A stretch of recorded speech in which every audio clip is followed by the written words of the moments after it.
I'm here today with Roy Gonzalski. He is a former IDF special operative, and we're going to be talking about his time in the Israeli Defense Forces.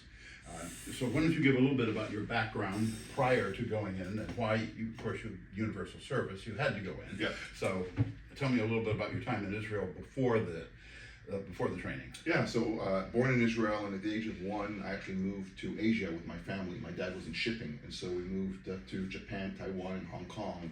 And at the age of 10, came back to Israel. I did my teenage years there, and then at the age of 18, after you finish high school, like all male citizens in Israel, you join the military, as do females. Men join for 3 years minimum. If you're an officer, you sign up for more, etc. And women will join for 2 years minimum and sign up more as needed. Okay, excellent. So what made you choose to go into the special operations? Well, interestingly enough, I actually started in flight school and was there for about a year. And then it was figured out that I couldn't be a pilot at the time that they needed me to be. So I was kicked out of flight school, as I was as we kind of say in Israel, you were basically kicked out. And after that, it was, from my perspective, how do I do something meaningful while both providing a service but also becoming an officer, which is something I wanted to do following my father's footsteps. So that led me down this path, and eventually I became what I think here is called like a JTAC, or forward fire controller, the person responsible for long range, artillery, air, etc., in support of the missions that you're with. Got it. Understood. And so then you... tell me about your training in special ops. Well, the training was fascinating, especially given my role. A lot of it was practicing and learning and being able to do everything with your eyes closed in terms of navigation. This is pre-GPS. Yes. And so we were doing everything with maps, aerial photography, etc., to get to a point that I could, after a 30, 40 mile hike, without opening a map or anything like that, arrive at a 1 by 1 meter square location.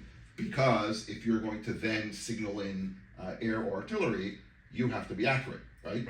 And so it was a lot of practice in navigation, night after night, waiting, of course, for no moon so that you're going in complete darkness, and just practicing over and over again. How do you get to that rock that has the symbol that you're supposed to copy to prove that you were at the right place at the right time? So a lot of operations on the 28th and the 29th of the month. Right, yeah, exactly. So yeah, a lot of navigation, and then a lot of kind of high-speed communications, decision-making. When you hit that point, now evaluating the target, what do you have to do, what type of artillery, what type of air, how do you communicate that back, and make all these decisions on the fly. Again, at that point, there were no computer systems, etc. Everything was done manually, Sharpies and paper, and doing it that way. So a lot of training around those two aspects. Everything else, the shooting and all that, was traditional military, I'll say. Okay, understood. So you didn't tell me, why were you interested in, I know you said you got kicked out of flight school, but why were you interested in special operations? There's a lot of range between flight school and... I would say it was really about giving as much as possible and going into combat units. My father was a combat officer in the Israeli military, fighting the 6-Day War. You grow up with kind of those stories and history, and you want to live up to that. For me, that was the inspiration. It makes perfect sense to me. So you went in, how long is is special ops training? It depends what you're doing, but my training in total was about 8 months. Okay, so it's 8 months plus, of course, the normal military training or is that the total? Well, it takes total, in fact, it's about 8 months. Yeah. Okay. What was different about the special operations training than the normal military? Well, it was that addition of the work that was being done from, again, that JTAC perspective, or the remote fire or distance fire. It was really that, the extra navigation. So you don't just learn to navigate, you learn to navigate memorizing. Difficult circumstances. Yeah. So it was, I remember the first few times that we were told to not just memorize the route and the milestones, I guess, that would be called on the route, where you would call in and say, okay, Alpha, Bravo, etc., right? So that people in the back know where you are. It's not just memorizing that, but memorizing, for example, directions from each point. So if I'm in between waypoint Bravo and Charlie, and now I run into a firefight and it's on my left side, I will automatically be able to shoot out coordinates back to the artillery units without having to open a map, take out a compass, nothing. It was literally memorizing the entire route, 360 at every point, so that you can, when the time comes, do it. I always thought that was extreme. It's like, really? That we would spend literally a whole day memorizing the route for that night, doing it, go to bed, whole day spending the route for the second night, doing it, and just keep doing that. It was only about a year later in my first firefight that you suddenly realize that's what this was for. When you start calling out coordinates, firefight or fire missions, etc., not having to open up a single map or even think about where you are, you just know. And that's when all that training suddenly kicks in. So it was really that focus on navigation, understanding directionality, and then how and what fire to call. Understand. So tell me about that first mission. You're green. Yes, I was a young officer. Yeah. Because in Israel, all JTACs, or again the equivalent of that position, are officers. Okay. So I was a young officer in my unit. We were doing some things that I can't discuss at this point. Of course. But there was a firefight, an immediate firefight that started from multiple locations. 3 to be exact. Started with a very short or close call or close proximity one, where the first 3 members of our team were killed instantaneously. And as the firefight continued, another longer range location and the third longer range location all kicked in, and basically we were just being fired at from all over.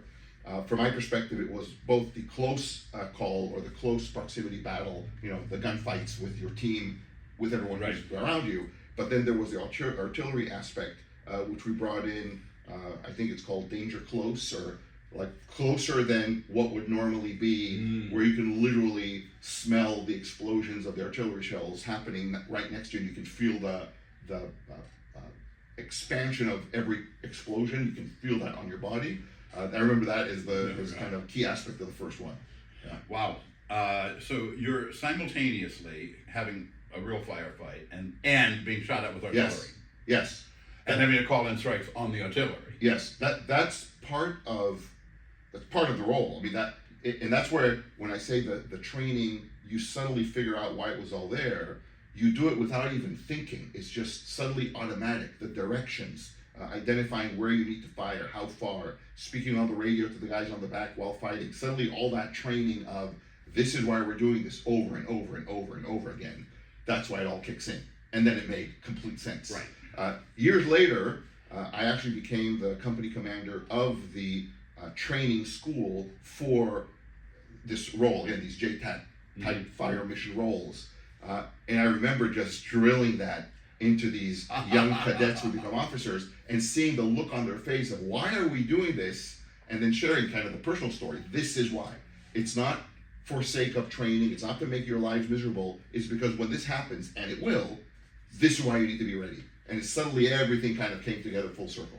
That makes very good sense. So run me through a typical mission and what happened. Pick one of the ones you were on that's going to be interesting to my audience, and tell us about it. So again, I can't tell much about various missions, but one interesting one was being in an area and then having to, in parallel, do sniper rifle, long-range missiles, and artillery fire coordinated in one location, which was an interesting, again, pre-computers, pre-GPS, so literally sitting with a stopwatch and calculating what the time of arrival of artillery shells will be versus the time it takes a missile to fly versus sniper rifle, which is instantaneous, and trying to coordinate all of that so that everything happens at once. That was a really cool mission back in the day. Again, we're talking over 30 years ago now. But that was really interesting because it really brought to bear all various, short, medium, long range type of capabilities into one mission, where again, you suddenly figure out this is why these roles and these things exist. Everything has its own purpose, and when used together in concert, and the concert is well orchestrated, the results are really good. What did this mean to you afterwards? You said beforehand it was patriotism, a desire to follow in your father's footsteps. Yeah. How did you feel afterwards about your service? One, I loved it. I loved the service I was in. I loved the time I spent there. I was actually signed up for a lot more and eventually left because I found the military institution to not live up to my expectations. No, I can't imagine that being the case, having been military myself. I think you find that everywhere, but I eventually left way before what I would have liked to eventually. But when I look at some of the things that service gave me, one, I met some of my best friends, and through them, my wife. So already it was worth it. Mm-hmm. But more than that, it gives skills, I believe, of a few elements. One, the biggest is perspective. And today at work, since leaving the military, anything at work, when the perspective is loss of money, loss of brand, gaining money, gaining brand, customers, disappointing customers, when the consequence isn't your fellow men to die, suddenly everything gets put into perspective. Mm-hmm. Pressures are reduced, time spans are reduced, right? You don't have to make a decision in a split second and hope that doesn't kill one of your soldiers, but rather, we can think about it even for a day, and the consequence is a bad decision that I can, a day later, reverse. So it gives you a lot of perspective in life, which I find to be very valuable. So that was one. Two, all the aspects of time management, resource management, allocating resources, things like that normally either aren't taught, or when they're taught in perfect world scenarios at school. In the military, you find them to be, one, everywhere. You never have enough resources for the missions you have to do. You never have the equipment that you need. You always dream of things that could be better, but you still have to complete the mission. So that aspect is really something that I find today, even 30 years later, very valuable. Time management, resource management. And then the third, which is really kind of, if I think about it more long-term, is the notion of planning, having a plan B, a plan C, being able to both think on your feet. We talk a lot about the Israeli military, we talk about decisions in motion. Right? When you're on that Jeep mm-hmm. and you're going towards a target and you're being fired at, and now more information is being collected, so you decide to change route. As long as you know what the end target is, so you're always moving in that general direction, but you could be changing mm-hmm. paths within that.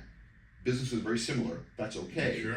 But two, you also can't say, hey guys, wait a second, I need to change my strategy here. Can everyone stop shooting so that I can stop, regroup? That doesn't happen, right? Everything is in motion. And so being in motion all the time, moving forward is really important. It's okay to change direction, but you have to be moving forward. Otherwise, you're shooting duck for either real shots or, in the case of business, for your competitors, losing a customer, etc. How did your wife handle your special forces time?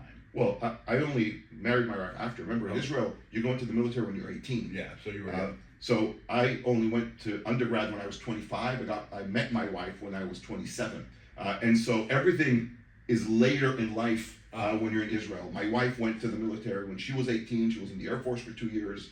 Completely different paths. We didn't know each other until, again, I was 27. So it's a very different environment from that perspective. And you came to this country. Yep, we came here a few months after we got married in 1997 to go to the University of Washington to get my graduate degree with an ultimatum from my wife that we go back home after those 2 years.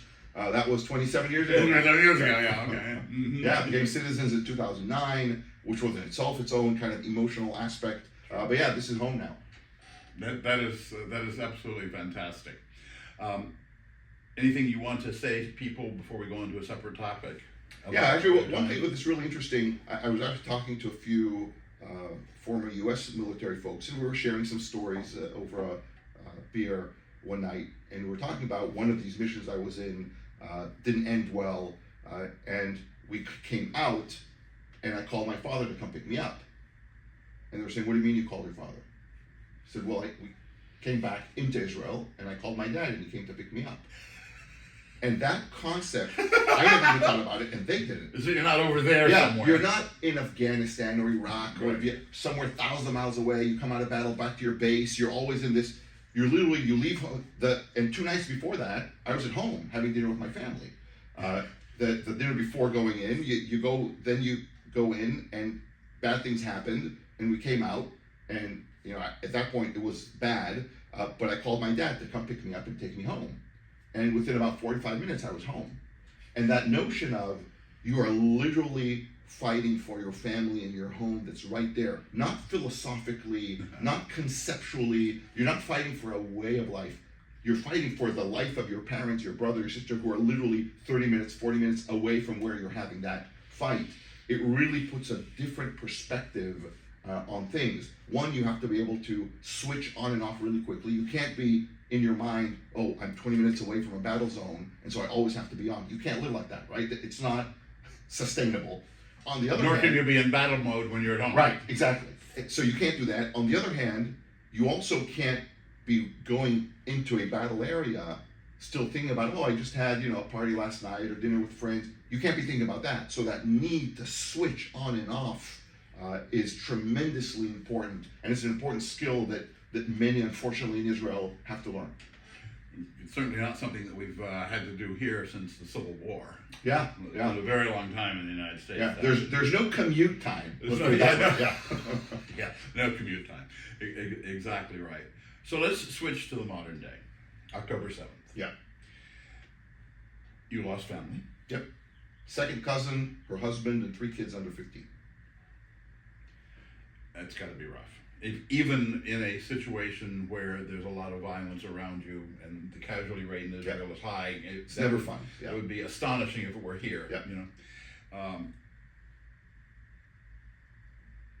There's been conflict and fighting over there for 3,500 years, Yeah, plus minus. plus Yeah, or minus, yeah. right? So it's unlikely to end anytime soon. Unfortunately. On the other hand, Israel has done a pretty darn good job of defending itself. How does this particular conflict end? If I knew, I'd probably not be doing this job. I'd be doing many other things. Unfortunately, there's a difference, I think, between how it should end and how it will end. The way it should end is you get rid of the terrorist organization, and then you help the Palestinian people build their own country that is flourishing, economically prosperous, in concert with Israel, its neighbor, that is one of the world's leading high-tech and innovation economies worldwide. Take advantage of that and have this phenomenal life together, being led by rational, I want to say rational politicians, but I don't think that's even feasible. Rational people, and not militants. I think that's how it should end. Of course, return the hostages, et cetera, et cetera. That's a given. But when you look a little longer term, Palestinian state with its own borders, where they can develop their own beaches. I mean, the beaches in Gaza are gorgeous. I've been there. Gorgeous beaches. They should develop them not for where to assault and send people to try and go into Israel and attack, but rather cafes, hotels, resorts. The location is tremendous. Right on the border with the Sinai Peninsula with Egypt. People forget that Gaza actually has a border with Egypt that is locked down even more than the Israeli border is. But that's a whole different story. But have the location is phenomenal. Could be for resorts from tourists coming in from Europe. I think that's what should happen. Unfortunately, I don't think that is what will happen. From the various pressures I see coming in from the United States, from the European Union, who have both, I think, succumbed to political pressures of either constituents, non-constituents, troublemakers, literally on campuses, etc. I think they will push and pressure Israel, both economically and militarily, meaning by not providing aid, etc., to allow Hamas to continue and rule there, which just means that the majority of the Palestinian people who probably just want to go to work, have a good life, give to their kids what they didn't have, will probably continue to live under that terrorist rule. And you'll have another Taliban state like you have in Afghanistan, which doesn't help anyone. It doesn't help the region. It definitely doesn't help the Palestinian people. And it only puts Israel in a position to have to continue and defend itself. So, unfortunately, I think the end will not be what it should be. And it's a shame. What do you say to the people who think that Israel does not have a right to defend itself? You're seeing it all over college campuses, professors and so forth, that for some reason Israel is the bad guy even though they were the ones that were attacked. It's interesting. So I remember visiting my grandfather on his deathbed before coming to the U.S. and he, Holocaust survivor, tattoo on the arm, and so on. And he said, Roy, remember, wherever you go, you will always be a Jew, and you'll always be blamed for everything. And I remember saying, Granddad, I know what you went through, but we're not in World War II anymore. Mm-hmm. And I thought, living still in some bad memories, like really bad memories. No, he was right. He was absolutely right. Anti-Semitism in its pure ugliness not only is now being allowed to persist, including in places like Europe and the United States, it's even being encouraged. Yes. It's like, yes, it's actually okay to stand and say, death to the Jews, and nothing will happen. It's okay to create riots and havoc on campus, including, unfortunately, at my alma mater, the University of Washington.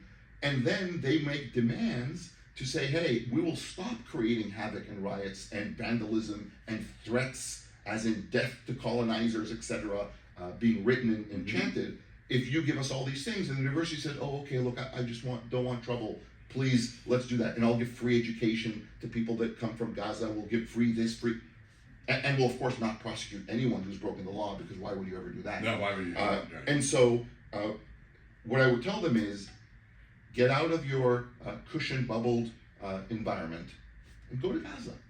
Yeah. Go to Israel. Go look. Go to the south of Israel and spend a week there when missiles are barraging down and all you're doing is working in agriculture. I would say go there, because I would say that from what I've seen, including visiting the campus here, etc., the majority of all these people who are so vocal in their condemnation of Israel and free Palestinians, most of them don't even know where Israel or Gaza or the West Bank is. Oh, no. Most of them probably don't even understand the sheer size or non-size of these areas. Most of them probably don't know the history at all, except for what they saw on TikTok or Facebook. I will say the Hamas and Iran-driven social media is phenomenal.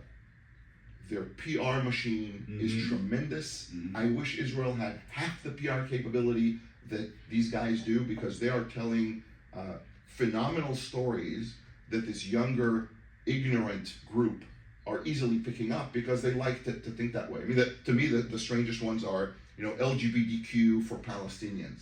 Oh, yeah, that would survive To real think well. about, just go and check. Ask the Palestinians what happens if you declare or even are espoused as gay or lesbian. You're thrown from a rooftop, and then your body is dragged by a motorcycle or car throughout the streets of Gaza or West Bank, so that everyone knows you better not be gay or lesbian, let alone anything else. And so to see these groups here chanting for freedom of Palestine, etc., it's like, just go. Or the nice girls that grown up probably in an affluent family with their crop shirts and short skirts. Why don't you try to walk into Gaza and the West Bank and see what happens with that type of freedom that you're looking for or calling for? It's another Taliban state. When they're calling for, let's let Hamas continue to rule that area, that's what will happen. And all you have to do is look at what goes on in Afghanistan, how they treat women, how they treat people with special needs, how they treat lesbians, gays, etc., how they treat anyone who's a little different, that doesn't want to adhere to the full extreme religious.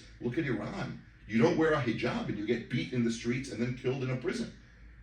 And that's what these folks all here in the United States are aspiring to do. One of the things I remember in the first years when my wife and I came, one of the things we quickly realized is that people who have been born and raised here don't understand how good this country is. Right. This place is amazing. And whoever says the American dream is gone has no idea what they're talking about. The American dream is alive and well. You have to work hard. You have to focus. You have to not ever give up. But it's alive and well. Where on earth could a group on campus behave like they do and get away with it? Imagine if they did that against the Iranian Republic on a campus. We saw what happened when they did that. Imagine if they did that in Afghanistan or Egypt or Syria or Gaza. They'd be shot down, put in prison, and disappear immediately. And yet here, where they come from, either they're born here and they don't know any better, or worse, some of these folks will have come from these countries and then try to bring here that very same dictatorship and political agenda that they tried to run away from. So both extremes I don't understand, where you could actually work towards a phenomenal life in all areas, and they choose to look at the extreme, which is, unfortunate. Israel has been of course, obstreperous democracy from the beginning, mostly because the founders were from Europe and the United States and places like that were historically democratic. There's never been an Arab democracy, a real one. How on earth could that transition ever be made to because it's a trite saying, but it's true. No two democracies have ever fought a war against each other. Yeah, I mean, that's really interesting. So, one, yes, Israel is a democracy. In fact, probably even a truer aspect of democracy than even the United States is, which is one of the downsides in Israel. For example, if you look at the political system in Israel, 97 parties. Yeah, you have 30 plus parties that in any election you can choose from, and there are 9 million citizens, so maybe 6, 5, 4 can vote. Think of the United States, you have over 300 million people and 2 parties to choose from. Right. Yeah, and maybe an independent, but really two parties, right. In Israel, there are multiple. And so, of course, all the votes get fragmented. No one ever gets a true majority, and so you have to build these coalitions. Now the coalition, terrible in Israel. Israel is a phenomenal democracy. It doesn't always do things right. Right. The political system enables sometimes the wrong people to get into power, or people whose time has passed. For example, there is no limit, like in the United States, for example. I think it's a wonderful aspect that the forefathers, thought about, which is 8 years. You can be a president twice, and that's it. And then you move on in life. And in Israel, it's endless. You look at Bibi; he's been for years, most of my life, it feels he's like. He's been the prime minister, and there's no limit, which is why you can get into trouble. I don't mean, and he's a great person. I think he did really well for the country previous lifetime, and now it's just too much. And as opposed to limiting it, it's all about now power. And because no one gets a true majority, because every vote is split, there's a joke that you take 2 Jews and you'll get 3 opinions. Yes. And when you put that into politics and votes, then everyone gets a small portion of the vote. No one gets a majority. And so you take someone like Bibi who wants to be in power, he'll make the coalition with whoever's willing to do the coalition. And of course, the people now that are willing to participate with him are those that would never get enough votes to have any power on their own. So it's the blind leading the blind, to use that analogy, and there's no reason for them to ever change. And with all due respect to a lot of my friends who will demonstrate in Israel, do they really think that Bibi will just say, oh, okay, I guess enough demonstration, I'll do a revote? No. I think he knows he won't get voted back in, so he's just going to wait out his term. Well, again, unfortunate. So Israel makes a lot of bad mistakes, but they're born out of true democracy. If he doesn't get elected in the next elections, he's out. It's not like a king or a sultan or a sheikh or an ayatollah that just decide this is it. You think of the elections that happened in Gaza in 2006. That's almost 20 years ago. Haven't been elections since. So yes, when people talk about, Hamas was elected in, they were in 2006. We can talk about that. That's its own discussion. But there haven't been any elections since 2006. What does that tell you about? One man, one vote, one time? Yeah. What does that tell you about, rule of fear, rule of law, rule of power, the iron fist? At least in Israel, every 4 years or less, there are elections. And so from that perspective, that's the case. In terms of what do you do with the other countries around, I think they have to create their own democracy. I don't think anyone can force democracy on a people. The people have to want it, and they have to force it, either by revolution or evolution. The whole Arab Spring thing, I think, proved that. There were a lot of all sorts of, demonstrations and revolutions. None of them became a true democracy because the people weren't ready for it. Right. And I think the U.S. can't force it. Israel definitely doesn't even have the power to force it. But even a country like the U.S. or others who would try to say, hey, let's make everyone democratic, maybe not everyone should be a democracy. Every community, every culture has its own time of when to do that. If you think of Israel pre-1948, it wasn't a democracy. It was a British mandate, right? So the British mandate was there from World War I, where they won it or won against the Ottoman Empire, who was there before that. There was never a country or a democracy in that area. It was always ruled by someone, mostly populated always by Jews, but it was never a country or a democracy, even with the Jewish people living there. And so from that perspective, it's only after 1948, when Israel became a state, that the first democracy actually arrived in the Middle East, which is interesting in its own right for history. How much of the problem with Israel is the fact that Israel is a success story? Oh, I think that's a huge part of the problem. You know, we laugh sometime internally when we say, if you read the Bible and the Bible says, that God gave the Jews, well, I'll give you the land of milk and honey, and I'll give everyone else the oils of the land, right? As if the oils of the land were the dirty, Yeah, the right. leftovers, Yeah. and we got the milk and honey. It's like, really? Could you have given us a little bit of milk of the oils of the land? That would have been great. Milk and honey is nice, but it doesn't give you anything.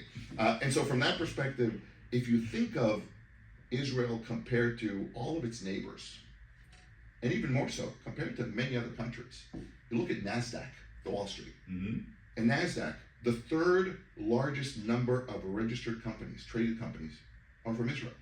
The first is the US, 360 million people.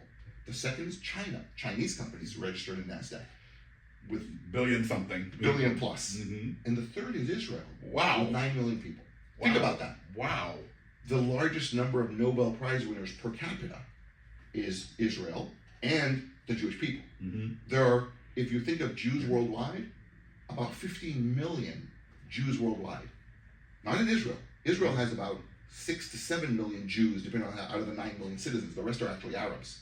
Citizens, not the Palestinians, but Arab citizens of Israel. 50 million Jews worldwide. That's less than the population of Mexico City. That's half the population of Mexico City. If you think about that, worldwide, and yet look at Nobel Prize winners, look at innovation, etc. Now, that's not because Jews are some walking genius. That would be a nice story to tell. No, it's by default. If you're not allowed to own land, property, you're not allowed to invest, and in all the countries before Israel, Jews were not allowed to have any of those things. Then all you can do is education and trade. That's why when you look at the Jewish people in general, called the people of the book, that's what we have to do. The book could be, in one sense, we got the Bible, right? That book. The other is all we had was books to learn from, because we weren't allowed to own land, property, etc. We weren't allowed to build up factories. You think of a lot of the banking in the U.S. where people will say, "Oh, it's controlled by the Jews." When the Jews came to the U.S. initially, right before World War I or after World War I, I don't remember the exact history, but the story is they wanted to go and work for Bank of America, and Bank of America said, "We don't hire Jews." And so they opened their own banks because they didn't have a choice. Had they been working for Bank of America, there'd be no problem. But then they weren't allowed to, so they opened their own bank. And suddenly you have Goldman Sachs, the Lehman Brothers, etc. A lot of banks owned by Jews because they had no choice. Hollywood. When people say, "Oh, it's controlled by Jews," well, it's not controlled by Jews, but a lot of it was created by them because, again, they couldn't come to California and own gold mines, other companies, and so on. So what could they do? Entertainment, because there wasn't really an entertainment industry, so they had to invent one to be able to do something. A lot of these things have happened by necessity. So if you take that and now put that microcosm into the Middle East, you have a bunch of countries that are ruled by a minority, that are ruled by force, by legacy, right? Depending on how you want to call kingdoms and sheikhoods, etc. All of which have a huge amount of natural resources. And so the leadership lives a lavish, wonderful life. The population live a less than mediocre life, and yet that's how it lives. And then you look at this small piece of land called Israel. Everyone drives nice cars. Women are free to do whatever they want. Men are free to do whatever they want. LGBTQ is a normal thing. No one even pays attention to the special aspect of it. It's just normal. It's just a normal way of life. Yes, you're gay, you're lesbian, I'm not, and we all work together in a company. The innovation that comes out of startups there, it's not called the startup nation for nothing. The nation is a startup, and the startups that come out of that are tremendous. When you look at everything that happens there, the quality of life that the average Israeli has, I'm not talking about the high-end Israeli, that the average Israeli have, is probably a few times higher, if not more than that, than the high-end person that lives in a lot of the countries around it. And so yes, if you want to be angry at something, you can be angry at one of two things. You can be angry at your own government, but of course, your own government won't allow it. No. And so the own government will say, "Hey, look, let's blame the Jews over there, specifically the Israelis that live there. Everything that happens in your life will be their fault." Because the alternative is that you look at my leadership in the country and you start to question me. Why is the minority living a lavish life in palaces and so on? Even look now at Hamas. Their people are dying, struggling, trying to survive, and that their leadership are living a lavish life in Qatar. Of course. That's the perfect example. I mean, that is the epitome of what happens in the Middle East. And so, if the people were allowed to gain freedom of information and really come to Israel to visit and see what's going on, they would start asking questions. Why is it that the one place that doesn't have all this oil can have this life for It's richer people? than the ones that do. And yet we don't have anything. How is that? I think that's really the biggest thing, is you want to blame that kid who's successful in order to take away the focus from your own behavior. And I think that's the story of the Middle East. And it can only be changed by its own people. I think you're right. And 3,500 years and counting, it's not likely to change anytime soon. Yeah. You know, when you go and visit Jerusalem, and every time I go to Israel, I go to Jerusalem. It's almost like my family laughs at me that I'm like a tourist, because I go there and walk the streets. But when you walk the streets of Jerusalem and you are walking on thousands of years of history, from Judaism and then Christianity, you're literally walking where Jesus Christ carried his cross. Not a museum, you're walking that path. Place, yeah. And then Islam. And it's all in this tiny little walled city. You start to figure out, okay, this is what all the fighting is about. It's really the birthplace of these three religions, each one with their own pros and cons, but it's all in the same place. No wonder everyone's fighting about it. Israel happens to be the country who was always there, who is there with its people, and Jerusalem used to be split, in fact, up until the 6-Day War.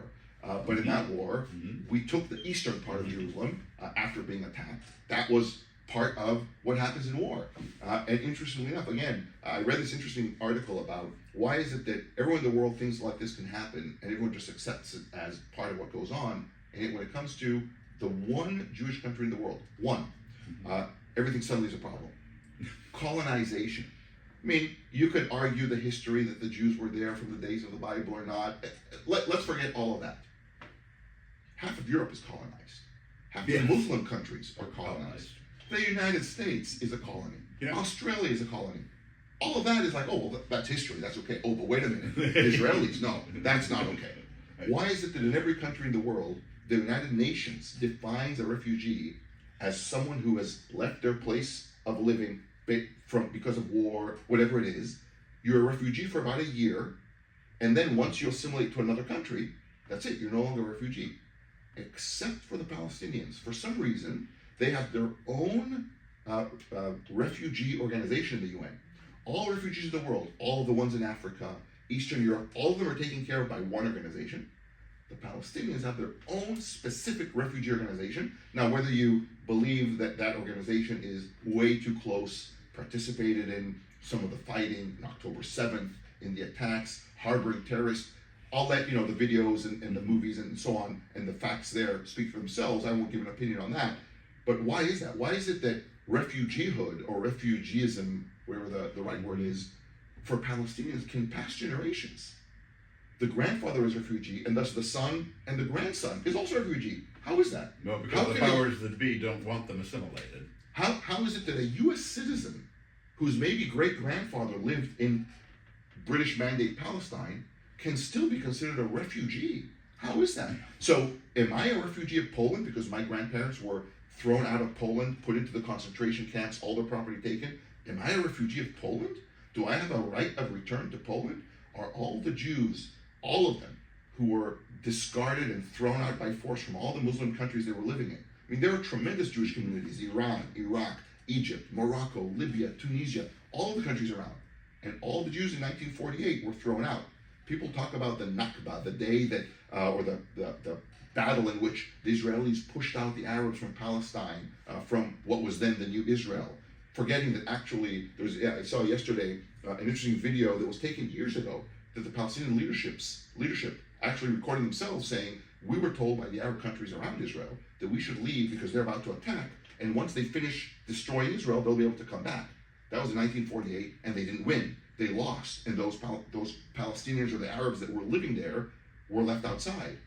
They forget that part of it. Yeah. But also, no one ever talks about, including the United Nations, all of the Jews, the hundreds of thousands of 700,000, I believe. They used to live in the Arab countries around, and they were kicked out, including Spain and other places, kicked out. And the only one place that could accept them is the one and only Jewish country in the world, which is Israel. Are they refugees? They don't have refugee status.